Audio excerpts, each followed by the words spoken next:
So, in thinking over our text for this evening, one story came to mind, and that's I recalled our Youth Boundary Waters canoe trip last summer. There was a painful memory that stands out to me. It was the refrigerator.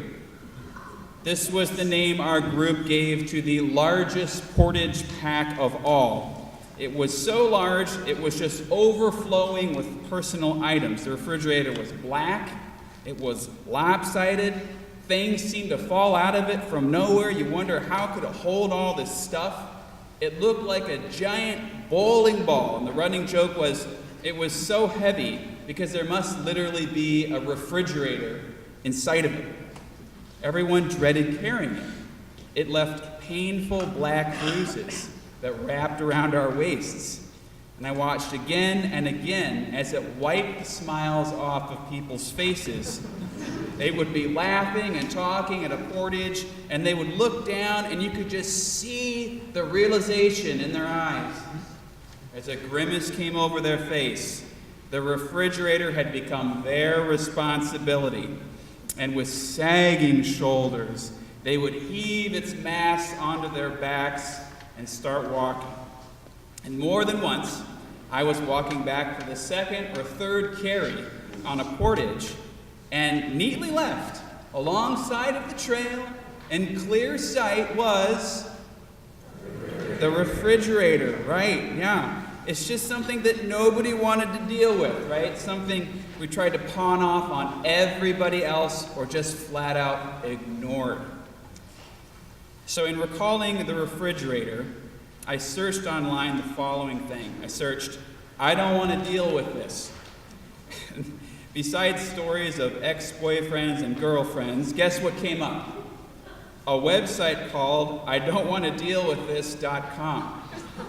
It's this guy in the Tulsa, Oklahoma area who actually come to your house and he picks up stuff that you don't want to deal with or take out of your house anymore. Seriously, if you've got 10 or more items, if you know someone in Tulsa, tell them this.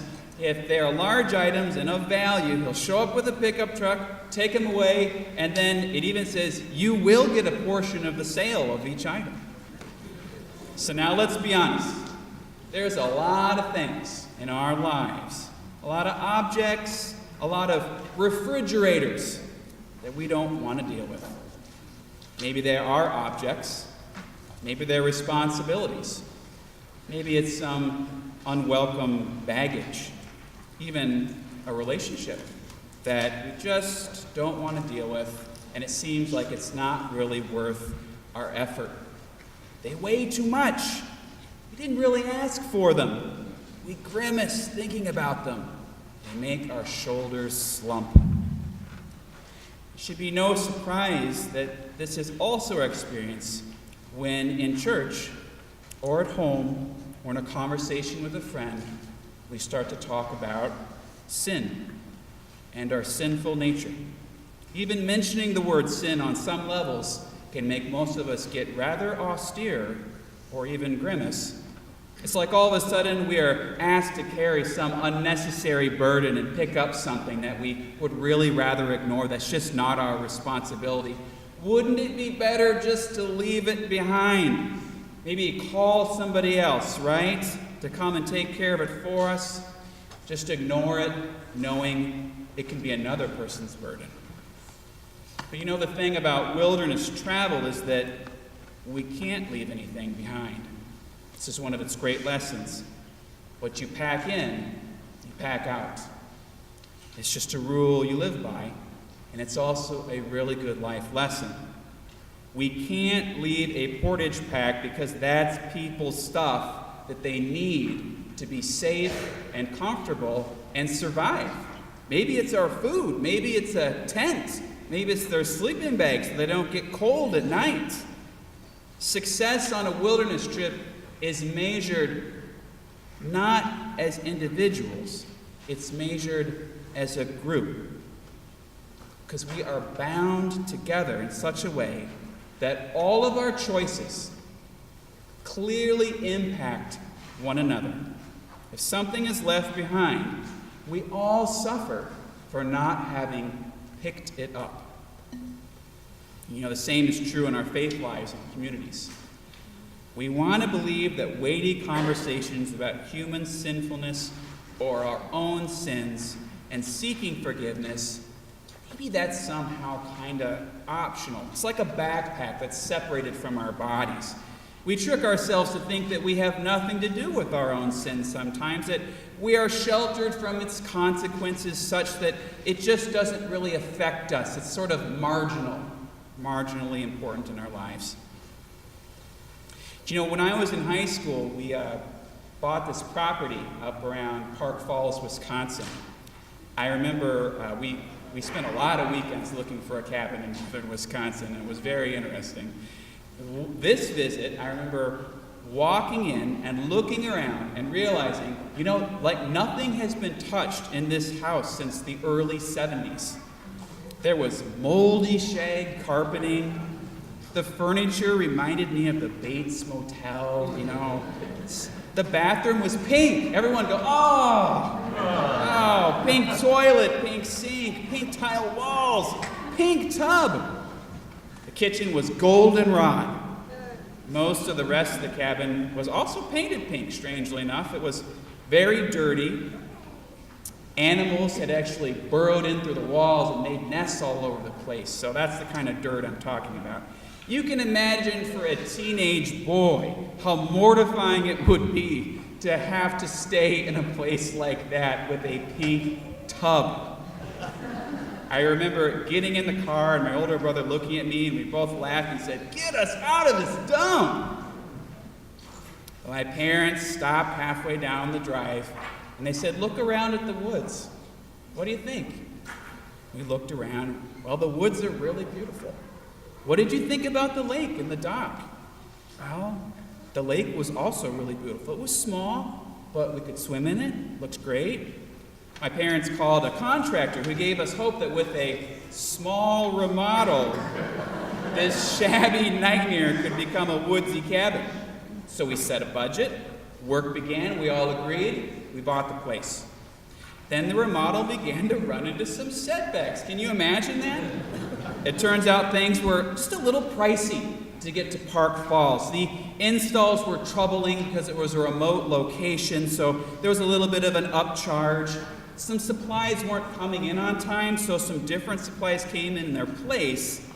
The remodel stretched out, and a year went by, and a second year.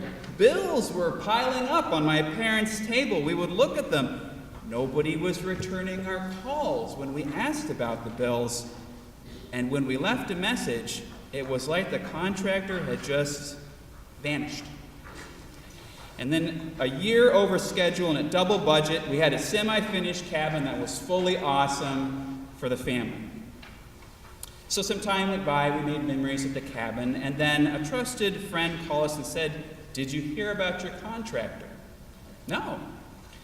Your contractor is being sued by at least half a dozen people for extortion." Oh. My parents sat down. We had been overbilled. Years and years in a row, we had been overbilled. He had done the same to us.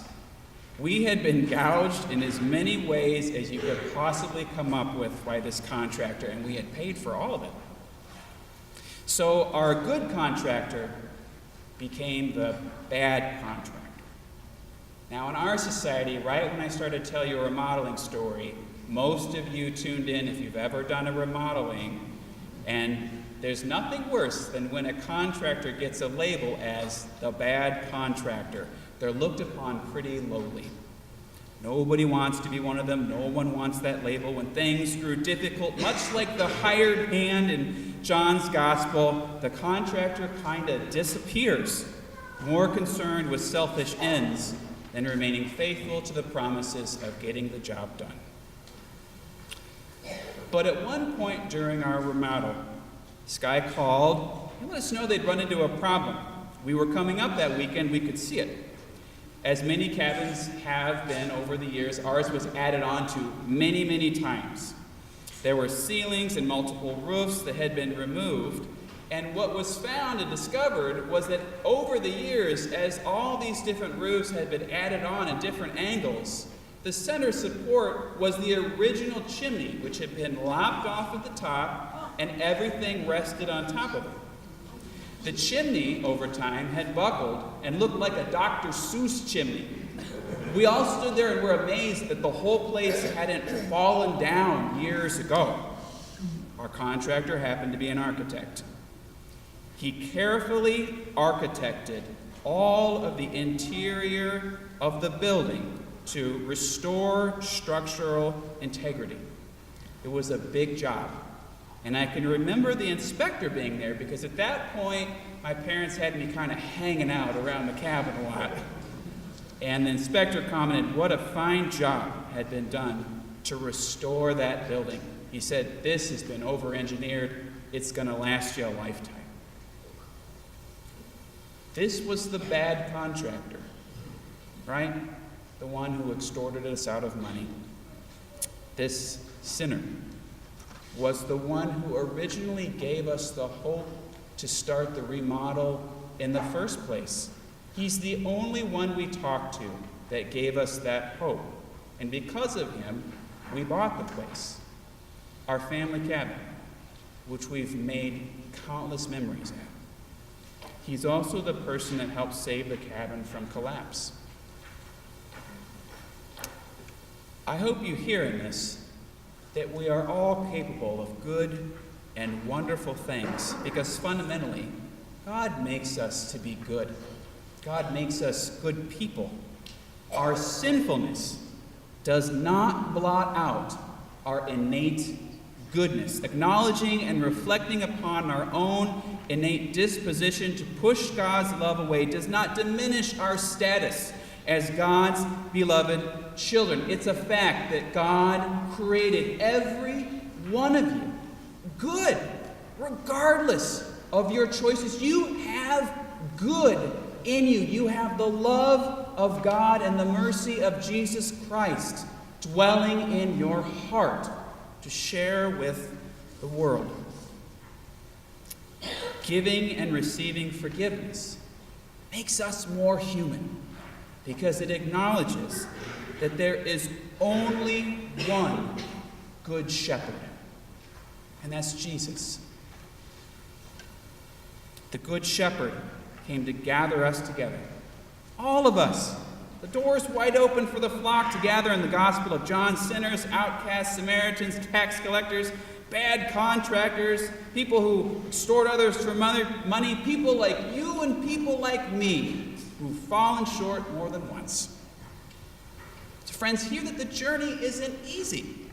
It's full of muddy half-truths and slippery denials, rocky, embarrassing conversations, because there's real weight to be carried in this life. When we love one another, not out of selfish gain, we have to be honest with one another. And at times, we grow so very tired. But if we as a people want to truly journey this Lent, we have to lay it down so that Jesus might pick us up again.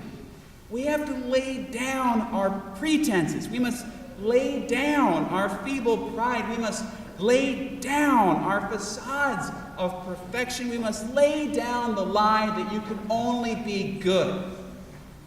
You can be a human being. So that Jesus might pick us up, all of us sinners, all of us beloved children, so that Jesus might pick us up through forgiveness and the redemption of the great I Am. There is only one good shepherd. Thank God. We are the sheep. I wonder, what must you lay down so that in a new way Jesus might raise you up? What separates you from God's love? Where do you need God to give and receive forgiveness such that we will all be able to finish the journey together? Where do you need to invite God's forgiveness into your life?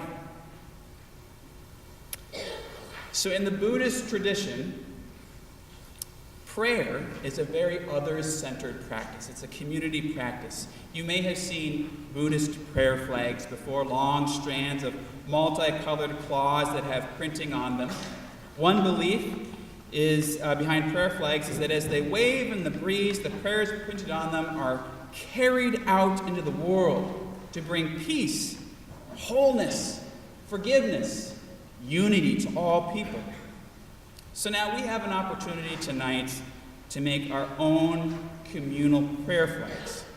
You should have received a piece of cloth similar to this one when you came in this evening.